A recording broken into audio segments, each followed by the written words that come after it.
Am I the a-hole for telling my boyfriend the ugly truth about why I don't want to sleep with him anymore? No one in my real life knows what I've been dealing with since I've been too embarrassed to talk to anyone about it. I feel like I've been a little too tolerant towards my boyfriend, and now the reality of how gross he is dawning on me.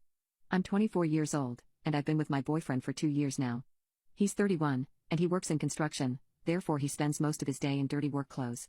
I think the level of dirt and grime that he encounters at his job has sort of damaged his relationship with cleanliness. I'll flat out say he has awful hygiene habits. When we first started dating, I was really put off when I realized that he didn't shower every day after work. The first time I slept over at his place, he took his work clothes off and got right into bed. He literally had dirt falling out of his hair, and he smelled like oil and sweat. It was a tough night. I had to crawl out of bed as he dozed off because I couldn't stand how strong his smell was. I spoke with him about it, and for the next couple of weeks, he started showering but then just sort of stopped after maybe a month. Now he showers maybe 2 or 3 times a week, and it still really bothers me. He has other gross habits, like he's used the same toothbrush since we started dating 2 years ago and refuses to let me replace it. I stay with him despite his flaws since he truly is a strong, hard-working man with more good traits than bad ones. But even I have my limit. Like the first night he slept over at my place, he did shower, but he ended up grossing me out in a whole new way. When we woke up in the morning, I realized that my fitted sheet had been all torn up near the bottom of my mattress. It looked crazy, like a werewolf had torn it up with its claws or something. My boyfriend and I showered together that morning, and as I was looking down, I put the pieces together. My boyfriend's toenails were overgrown and unkempt to the point of being sharp. He must have cut up my bedsheet with them as he slept.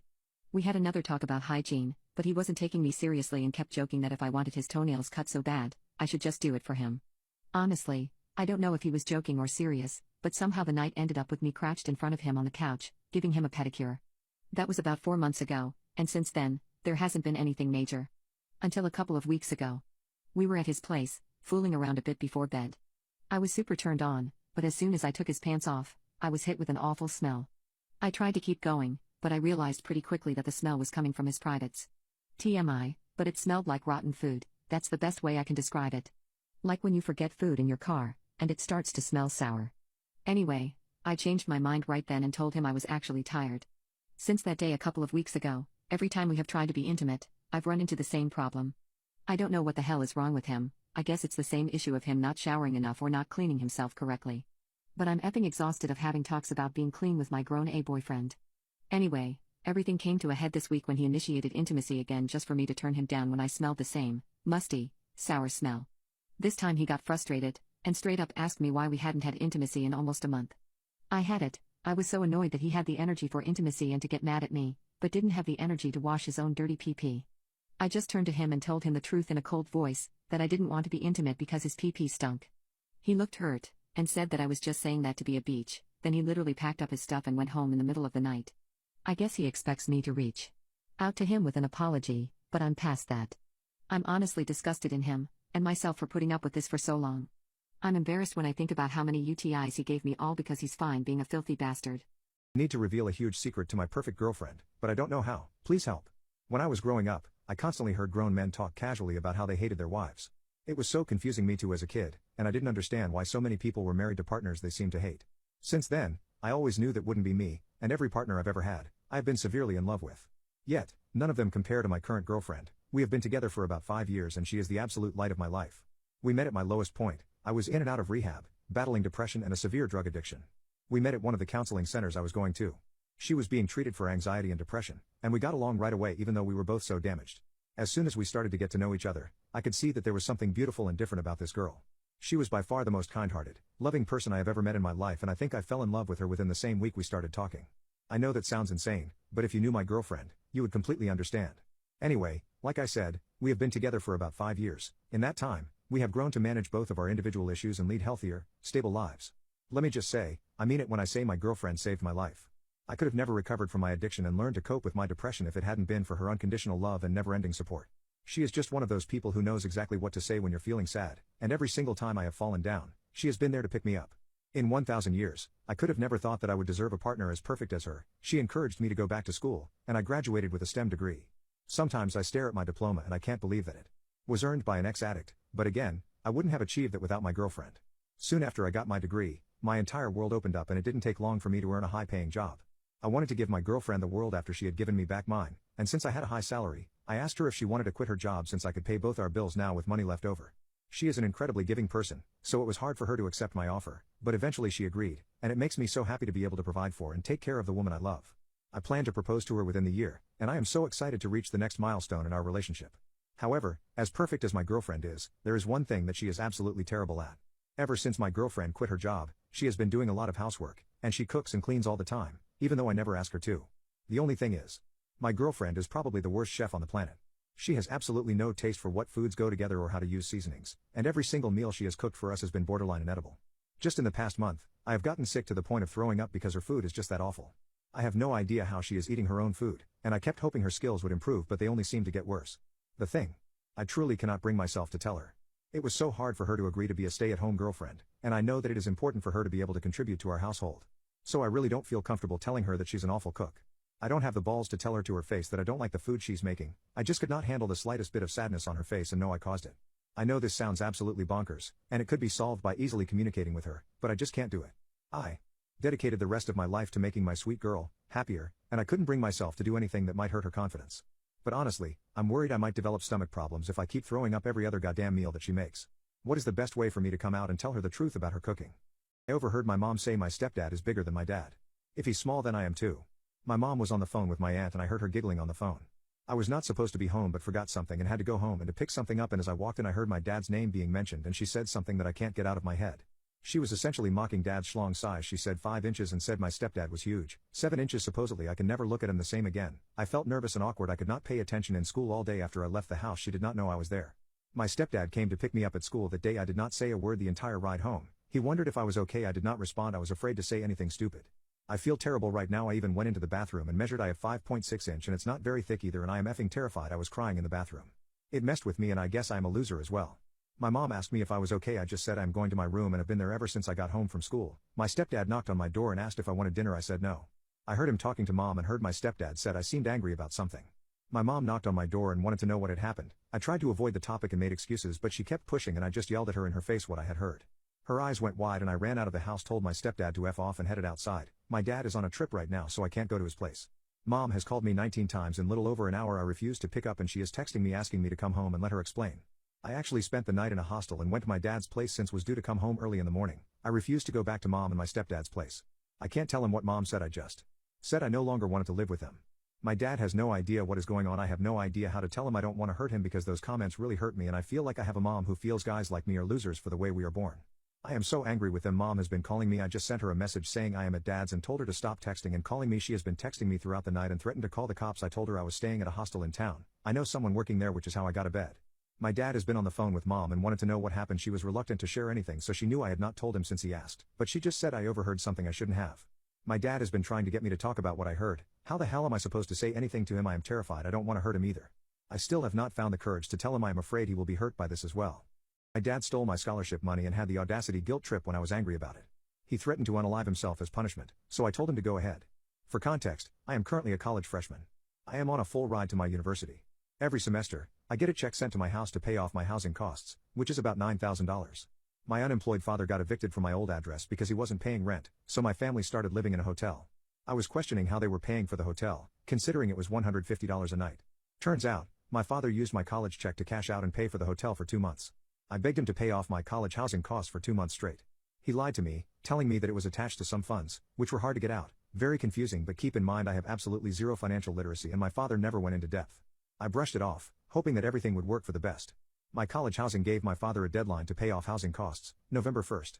I was stressed for 2 months, unable to eat well, sleep, socialize, etc. If my dad doesn't pay it off, I may or may not have to drop out. When the deadline hit, I called my dad and asked him why he hadn't paid off my housing costs. He finally revealed that he used the check on the hotel we were living in. I was furious and I started interrogating him like a prosecutor. He blamed the family for being responsible for using my college money, not himself, and also blamed me. He lent me allowance money for 2 months, telling me that it was from my relatives when it was actually from my $9,000 housing check. I asked him why he would do this and he said that he didn't want to stress me out. I cried telling him I worked way too hard in high school for me to drop out. I said that he owed me an apology 3 times over the phone, but he refused because he thought he had done nothing wrong since he was providing for the family. I asked him again and he said sorry in a mocking voice. I told him that he was full of crap and he started saying that he wants to put a weapon to his head and unalive himself and it will all be on me. This is not the first time he has done that. I told him to do it and I hung up. My mom called me and I informed her about the situation. She told me to apologize to my dad and I told her, as psychotic as I may sound, I have no remorse, especially after what he did. My mom threatened to disown me, but I somehow mended things with them for 3 weeks. It is currently Thanksgiving break and my father still didn't pay off my check, and he said that he would get money Saturday to pay it off. My mom told me again to apologize to him after he paid my housing costs, and I said I would avoid conflict. But I think I'm way too stubborn to apologize, especially because I genuinely think I have nothing to be sorry for. My dad never fully apologized and made a joke out of me to the family. My disabled best friend asked to do something disturbing for her and I'm torn. I've never dealt with such a dark, heartbreaking situation before, and even though I have experienced a lot of pain in this life, this type of hurt is brand new to me. I feel I've been given an impossible choice, and I still have no idea what I'm going to do. I'm 23 years old. When I was 22, I was in an awful car accident that caused me to lose both of my legs at the knee. When I woke up in the hospital, I was in denial for months. It was like my brain just could not fathom what had happened to me. I would look down at my body, and it felt like someone else's. Denial in that type of situation feels insane. I would literally touch my stumps and wonder how long it would take until my legs grew back. After I left the hospital, I was sent to a physical rehab center, and I spent almost 6 months there. I was not ready to go back home, and I felt like my normal life was basically over at that point. At the center, I would watch TV all day and do schoolwork. The rest of the day I was receiving treatment.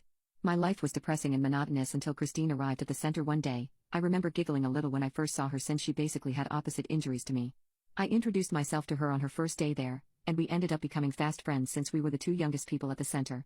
Christine was 2 years younger than me, and she had been electrocuted at her family's farm, and it caused her to lose both her arms at the elbow. It was hard to see such a young, innocent person with such a life-changing injury. When I looked at Christine, I wondered if that was how other people felt when they looked at me. Anyway, we spent every day together at the center. She was much more reserved and shy than me, and I tried my best to cheer her up however I could and bring her out of her shell. We ended up requesting a double room, and we had a lot of nights that felt like childhood sleepovers. There would be nights when one of us would wake up crying, relieving our accident, and we would comfort the other until we fell back asleep. Her friendship is so precious to me, and I think I would have been in the center for months longer if I hadn't been for Christine's support. We encouraged each other to heal our bodies the best we could, and leave the center together to try and regain some normalcy. We lived about an hour away from each other, but even after the center, we kept in touch, and I knew I had found a lifelong friend in Christine. My family is very patient and supportive. I also have a few siblings who have been really helpful and accommodating since I returned to him. I won't lie and say it's been an easy adjustment, and I have cried every week as I try to get used to living life in my wheelchair. But speaking to Christine gave me some perspective. The only other person she lived with on the farm was her 60-year-old mom. Christine had confided in me during our stay at the center that the older her mom got, the fewer chores she could complete on the farm. She said her dad had died a couple of years back, and since then, Christine started doing a lot of odd jobs on the farm to try and help her mom out the best she could. That's the circumstances that led to her accident. Christine was working on an electricity box that she had no experience with, and that's how she was shocked. Therefore, things had been extremely difficult when Christine returned home since she was still trying to be self-sufficient, but she needed her mom for so much now. Christine told me she was trying to teach herself to use her feet to do things like type and cook, but most days, she would just screw up and make a mess. After we had both been home for about 6 months, I was finally adjusting. Meanwhile, Christine was crying to me on the phone almost every night about how difficult she was finding her new life. My heart broke for my friend, and I felt powerless. I did the only thing I could think of, and I asked my parents to take me to visit Christine. They agreed, and we made the long drive over to Christine's family farm. As soon as we pulled in, I saw it was a beautiful and lush property, and my eyes welled up as I thought about all the work Christine must have been doing on it before her accident. My heart damn near exploded when I saw Christine run out of her house to greet me in the car. We shared a laugh when I hugged her, and she apologized for not being the best hugger. We all went inside, and I met Christine's mom, who turned out to be a lovely woman, but she moved slowly and had lots of wrinkles. My parents agreed to stay for dinner, and afterward, I slept over at Christine's house and my parents headed home. They were nervous about leaving me, but I promised I would be safe. Everything had been going great until that night. Christine and I stayed up late just talking about how we had been feeling since leaving the center. I had been talking about my struggles for a while. Christine had been quiet, and I finally asked her how she had been feeling lately. I could burst out in tears when I remember this conversation, and I'm still feeling torn and confused. Christine confessed to me that she was violently depressed. She said she wasn't adjusting to her new disability well at all, and that she felt like an awful burden on her mom. She cried as she explained that now that her mom was older, it was her job to take care of her, but now things were reversed, and she felt like a needy, helpless child.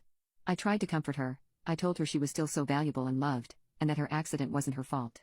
But my words were not able to reach her, and that's when Christine dropped the bomb on me that she didn't want her new life, and she confessed that she had been thinking about ending it herself. I cried as soon as the words left her mouth. I told her she was wrong, that she wasn't a burden and I needed her. She just said that no one needed her, not anymore, not like this, and that there was no changing her mind. She explained to me that she would be taking pills in a couple of days, but she wanted me to be there with her. She said she was ready but scared, and she didn't want to die alone. She asked me to stay a couple extra days at the farm, and stay with her as she passed. I had never heard something so painful and heartbreaking in my life. I spent the rest of the night begging her to change her mind, but it was no use. We just cried and held each other until we started to fall asleep to the sound of the birds chirping outside. Now, it's the next morning, and I know I have to make a decision. Christine made it clear that she would be doing this with or without me, and that there would be no time to involve any authorities and that she wouldn't let anyone stop her. I love her with all my heart, and I thought she loved me, too, so why would she want to leave me this way? How am I supposed to let her? My girlfriend got a huge tattoo without asking me first. I'm a pretty handsome and successful guy, so I've had plenty of girlfriends before my current one, Allison. Yet this is the first time I have dated an alternative girl, and I wasn't expecting all the issues that dating someone different had brought me. I'm a 28-year-old guy and as I said, I'm not new to the dating world. I met Allison at a house party. She was a friend of a friend and even though she is not my usual type there was something SI about her that grabbed my attention. I introduced myself, and we started regularly hanging out after the party. She was smoking hot, but like I said she had an alternative style. She had a few tattoos and dyed her hair a bright color. Before Allison, I had only dated blonde blue-eyed girls, so dating her was a bit out of my comfort zone. Before all this, I thought Allison was a sweet, understanding girl but I guess I had her all wrong. We got along great and she made me laugh all the time. I had been treating her like a queen and I really don't think I deserve the bullshit she put me through. It all happened this week. She was telling me about how she had a tattoo pigmented and she was really excited about it. All her existing tattoos were on the smaller side, her largest being a piece that covered her entire thigh. Even though tattoos on women aren't my thing, Allison makes them look classy, and I didn't have a problem with them until now. Well, the next time I saw her that week after her appointment, I was shocked and upset to see that Allison had gotten her entire chest covered in big flower piece. The actual tattoo looked well done but it totally changed her entire look, and I was not into it at all. I couldn't believe she had made such a big change without even telling me first, and I just walked right out of her apartment without saying a word after she showed me the tattoo since I was so hurt. She tried calling me a few times afterward but I just ignored her calls. I ended up ignoring her calls and texts for 3 days actually. At the end of it, she was texting me asking if we were even still together, but I just wanted to hurt her like she hurt me. Anyway, I decided to show up at her place after the 3 days. I didn't call her before since I didn't care if she felt blindsided since she hadn't cared about making me feel that way. I was annoyed when she opened the door and I saw she had a group of friends over. She looked confused to see me and I told her I missed her and we needed to talk. She just kept staring at me looking confused so I kindly asked her to ask her friends to leave so we could talk. That's when she literally closed the door in my face, so I started knocking hard on it and demanding her that we talk. When she opened the door again, she was holding a shoebox and I realized it was full of stuff of mine that I had left around her apartment. I was shocked. Was she really ending our entire relationship over something so stupid? I asked her if she was serious and she said yes. She didn't care what I was mad about but she had no interest in a man with no communication skills. This comment set me off, and I refused to take the box and started raising my voice and calling her a selfish bitch. The commotion caught her friends' attention and they all got up from the couch to come over and curse me out. One of the girls threw the box at me and slammed the door in my face, but I was enraged at that point. I could help myself. She and her a-hole friends had pissed me off so I stood there at the door cursing them at the top of my lungs for a couple of minutes. As if the stupid beach couldn't be more immature, as I was finally turning to walk out I saw 2 police officers walk up to me. They said they had been called about a man yelling and harassing the building's residents, and they needed to escort me out or take me in. I was so effing angry and annoyed, so I finally left. Allison had a couple of things at my place and I took pleasure in dumping them in the trash. Whatever, at least I know now that I was right to date all American girls instead of trashy liberal chicks like Allison. My teenage son tried to take his own life. Now my husband wants to punish him. Only people with children know what it's like to have kids and feel like there's a part of your heart living outside of you, walking around vulnerable to all the dangers of the world. You can try and protect your children in every way you can think of, but I've learned there are some things a parent cannot protect their child from. I've been married to my husband for 22 years, and we have 2 teenage boys. I love my babies more than anything in this world. They're special but they couldn't be more different when it comes to their personalities. My oldest, Zach, is a well-adjusted, positive, outgoing kid. He is captain of his school's baseball team, and he has a great group of friends that I love. He is also a terrific older brother to my youngest, Michael. Ever since Michael was little, I knew he was a unique, sensitive kid.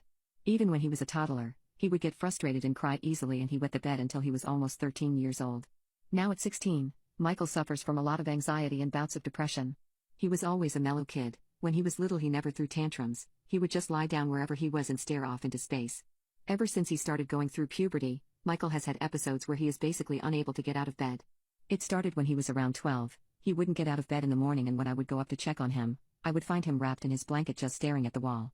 I would ask him what was wrong, how could I fix it, and all he could tell me was that he was sad and he didn't know why. I got him into therapy the same year these episodes started, and he's been in regular therapy with his same trusted therapist ever since. My husband has been basically absent from Michael's psychiatric care. He has said before that he doesn't believe in depression and thinks this is just a phase that Michael will grow out of. He doesn't know how to talk to Michael about it, and he just ignores Michael's issues, and anytime I try to bring up Michael's mental health, my husband brushes me off.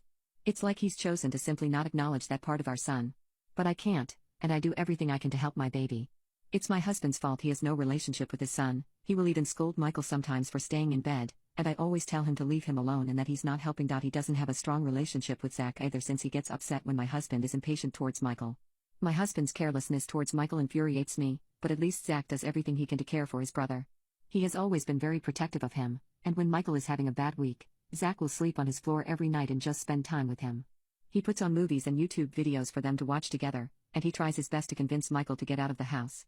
But I know it's hard for Zach to see his brother dealing with such intense psychological issues, and over the years we've had lots of talks about how we can best support Michael when he's not well. It's been years, but Michael still deals with the same issues. He'll have a good couple of weeks, then one day, he won't come down for breakfast and I know he's back in a hole. It breaks my heart to watch this as his mother. I would do anything to take this pain away from my baby. We have tried multiple antidepressants, different therapists, and specialists, but nothing seems to help. When he is active, he's a perfect, brilliant kid. I know he struggles with a lot of social anxiety at school, but he doesn't let it affect his grades, and he's a A student. He's a bright boy, he loves reading nonfiction, and he has a lot of collected knowledge on a range of topics. He loves history, and I know he will have a bright future. One day we were in the kitchen, and I was listening to him enthusiastically talk about what he learned in history class that day. Out of nowhere, he said, "If I grow up, I think I want to become a history professor." The words hit me like a brick, and I immediately stopped what I was doing, turned to him, and asked why he used the word if I told him he was going to grow up into a strong, healthy man, and he had his whole life ahead of him. He just shrugged, and I wrapped him in the tightest hug I could give him without hurting him. As you can see, my son is fragile, he needs patience, and he is very emotionally vulnerable. That's why I could unalive my husband when I think about what he did to him, and everything that happened because of his cruelty.